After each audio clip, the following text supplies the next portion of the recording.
Bonjour à tous. Le marché parisien entame la séance en repli, affecté par les tensions géopolitiques et dans une actualité chargée en publications. Publications encore nombreuses ce vendredi. On suivra d'abord le secteur bancaire et plus particulièrement Société Générale qui a fait état d'un bénéfice net meilleur que prévu au deuxième trimestre.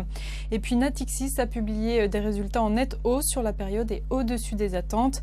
Même chose pour AXA dont le bénéfice net a bondi de 25% au premier semestre à 3 milliards d'euros. En revanche, ArcelorMittal a fait savoir qu'il ne tiendrait pas ses objectifs annuels. En cause le prix du minerai plus faible que prévu.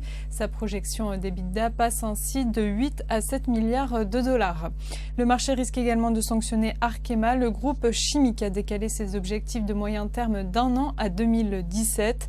Enfin, Areva a également lancé un avertissement sur ses résultats après avoir subi une lourde perte au premier semestre. Iliad a donc confirmé hier soir avoir des vues sur l'opérateur américain T-Mobile et avoir soumis une offre indicative. La maison mère de Free propose de reprendre 56,6% du capital pour 15 milliards de dollars en numéraire, une offre qui serait inférieure à celle de Sprint également sur les rangs. Selon certaines sources, le troisième opérateur télécom américain qui appartient à SoftBank pourrait suggérer 40 $ par action, soit une valorisation de 32 milliards de dollars. La proposition de Free poserait cependant moins de problèmes de concurrence. Iliad financerait l'opération par une combinaison de dettes et de fonds propres. Le groupe assure avoir le soutien des banques internationales. C'est la fin de ce flash, je vous retrouve tout à l'heure à midi pour un point à la mi-séance.